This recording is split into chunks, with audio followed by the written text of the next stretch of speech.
This video was made possible by Mizizi International, the official African diaspora clothing brand. Visit mizizishop.com for more information.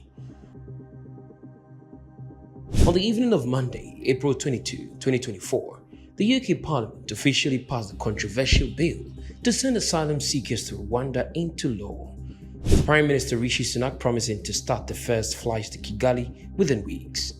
Under this deal, Rwanda will receive a whopping £370 million over 5 years to house asylum seekers who enter the UK illegally so they can have their claims processed there. But even if their claims are successful, these asylum seekers will not have the right to return to the UK, meaning they will essentially have to be integrated into Rwandan society. This reality has sparked fears among many Rwandans that job losses are on the way, given that the many migrants that will be brought into Rwanda from the UK will have to seek jobs as part of their integration.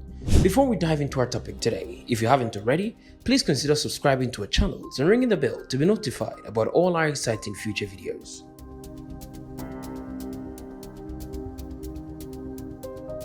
Rwanda has arguably been the most progressive country in Africa for the past 2 decades.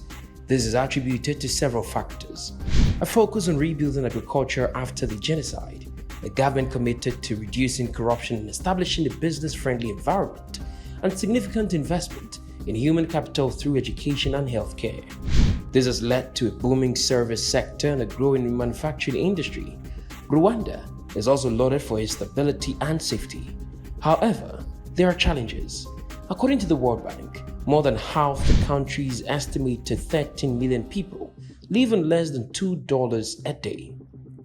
Also, Rwanda faces an unemployment crisis, with 15% of the workforce unemployed and the youth unemployment rate at more than 20% as of 2023. But despite this reality, a Rwandan government official has confirmed that asylum seekers from the UK will be trained and introduced to the labor market. Consequently, against this backdrop, Rwandans are naturally apprehensive that the introduction of thousands of migrants from the UK into local economy will worsen the ongoing employment crisis. Many worries have been shared on the condition of anonymity by some citizens. The asylum seekers went to the UK to look for a better life, not to get tickets to come here. Will the government give them jobs or something to do here? They didn't go to the UK for fun. So do you think when they come, they will have the same life here they would have had there? One Kigali resident told media outlets. Another resident opined that the move might go both ways. Rwandans may have more work, but relocated asylum seekers may also compete with locals for jobs. Similarly, Mr. Frank Habineza, head of the Democratic Green Party of Rwanda and the only opposition politician elected to parliament, told media outlets, "We are a small economy with high unemployment and few jobs. We won't be able to give them jobs. They will have money from the UK. But after that finishes, what happens?" What makes the apprehension among Rwandans even worse is that there is a growing demand for housing in Kigali as the population skyrockets.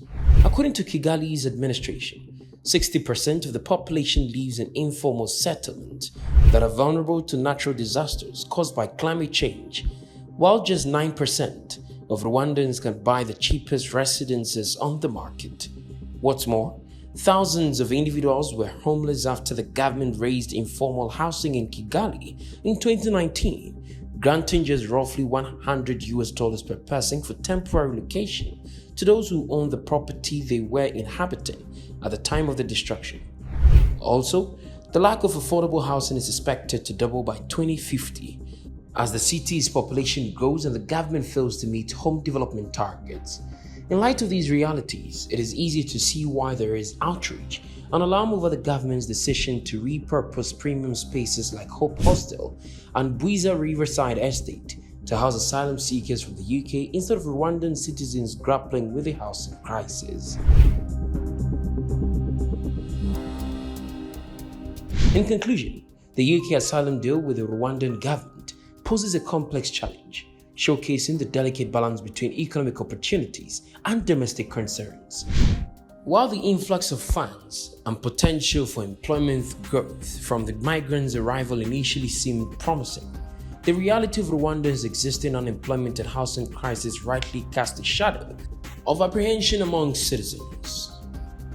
The decision to accept asylum seekers from the UK, coupled with the repurposing of premium spaces, exacerbates fears of job competition and housing shortages. The inevitability of the planned proceeding requires the Rwandan authorities to face the urgent task of implementing comprehensive measures to mitigate adverse impacts on the local population, ensuring that the integration of migrants into the economy does not further disadvantage Rwandans already grappling with the socio-economic challenges.